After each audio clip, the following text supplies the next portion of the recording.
সবাইকে স্বাগত জানাচ্ছি আজকের এই দারুণ একটি বিশ্লেষণে। চলুন কোনো ভূমিকা ছাড়াই সরাসরি মূল বিষয়ে ঢুকে পড়া যাক। আমাদের আজকের আলোচনার বিষয় সূরা আল বাকারা, একটি নতুন সমাজ গঠন। আমরা আজ এমন একটি ঐতিহাসিক টেক্সট নিয়ে কথা বলবো যা শুধু আধ্যাত্মিক দিকনির্দেশনার মধ্যেই সীমাবদ্ধ থাকেনি, বরং একেবারে শূন্য থেকে একটি আস্ত সমাজ কিভাবে গড়তে হয় তার একটা নিরেট ব্লুপ্রিন্ট তৈরি করে দিয়েছিল। যারা ইতিহাসের পাতা থেকে সমাজের কাঠামো বুঝতে পছন্দ করেন তাদের জন্য আজকের এই আয়োজনটা বেশ ইন্টারেস্টিং হতে চলেছে। মূল আলোচনায় যাওয়ার আগে আমাদের আজকের সোর্স সম্পর্কে একটু জানিয়ে রাখি। আমরা মূলত দ্য কোরআন প্রজেক্টের অনুবাদিত সংস্করণের উপর ভিত্তি করেই আজকের এই পুরো কাঠামোটি সাজিয়েছি। ঐতিহাসিক দৃষ্টিকোণ থেকে এই টেক্সটটির ওজন আসলে অপরিসীম। সোর্সটি দেয়া ঐতিহাসিক প্রেক্ষাপট মাথায় রাখলে ভেতরের বিষয়গুলো বুঝতে আমাদের জন্য অনেক সুবিধা হবে। একদম শূন্য থেকে একটা সমাজ কিভাবে গড়ে তোলা যায়, এটা কিন্তু শুধু হাওয়ায় ভাসানো কোনো তাত্ত্বিক প্রশ্ন নয়।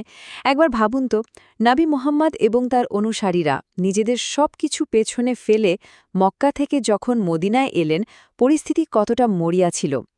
দলে দলে মানুষ আসছে, থাকার জায়গা নেই, পকেটে টাকা নেই, স্থায়ী কোনো কাজও নেই। এই অবস্থায় ভিন্ন ভিন্ন গোত্র আর সংস্কৃতির মানুষদের নিয়ে একটা ঐক্যবদ্ধ সমাজ তৈরি করার এই বিশাল চ্যালেঞ্জটাই তখন একদম সামনে এসে দাঁড়িয়েছিল। মক্কা থেকে মদিনায় রূপান্তর, একটি ঐতিহাসিক পট পরিবর্তন।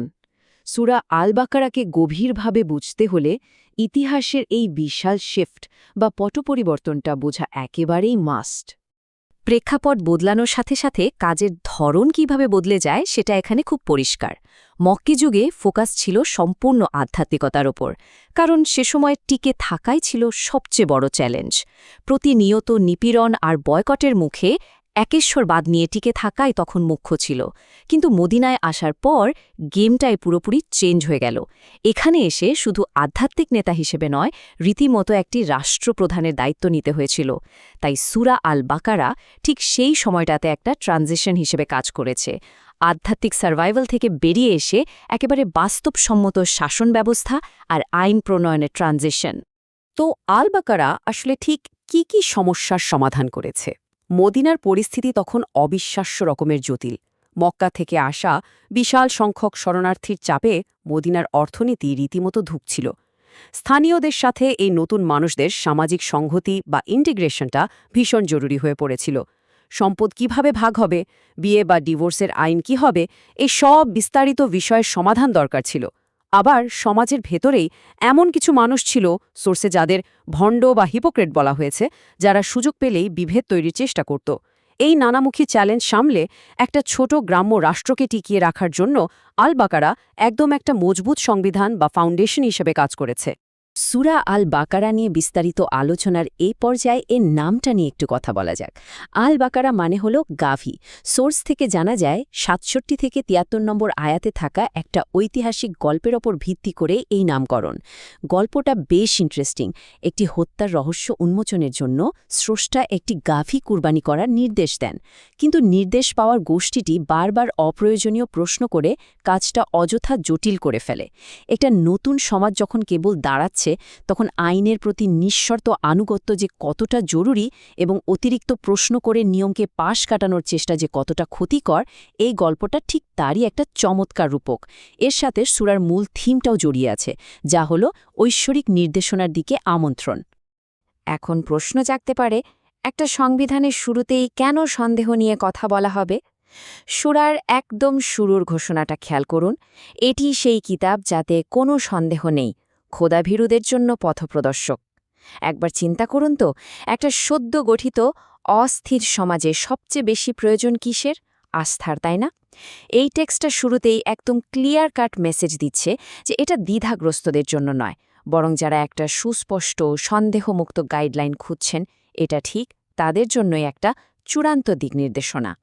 একটা সমাজ তো আর শুধু নিয়মকানুন দিয়ে চলে না, একটা শক্ত অর্থনৈতিক ভিত্তিও লাগে।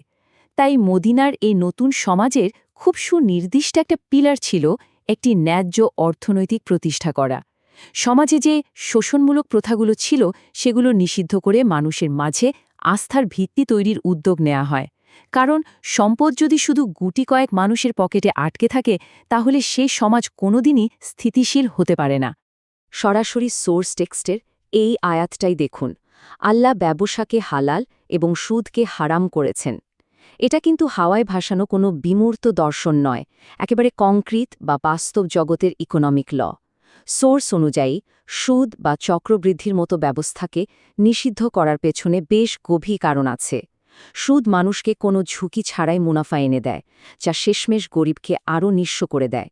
অন্যদিকে ব্যবসাকে উৎসাহিত করার মানে হল মানুষকে বাস্তব উদ্যোগে ইনভেস্ট করতে আর একে অপরের সাথে ঝুঁকি ভাগ করে নিতে বাধ্য করা। এভাবেই আসলে একটা ব্যালেন্সড অর্থনীতি গড়ে ওঠে। সমাজ গঠনের আরেকটা বিশাল চ্যালেঞ্জ হল ভিন্ন ভিন্ন মতের মানুষের সাথে মিলেমিশে থাকা। মদিনায় কিন্তু কেবল এক ধর্মের মানুষ ছিল না, সেখানে শক্তিশালী ইহুদি গোত্র এবং আরও অনেক চুক্তিবদ্ধ গোষ্ঠী বাস করত।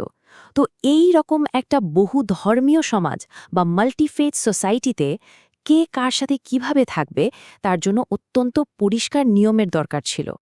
আর এই আইকনিক আয়াতটি হচ্ছে সেই সহনশীলতারই চূড়ান্ত প্রমাণ।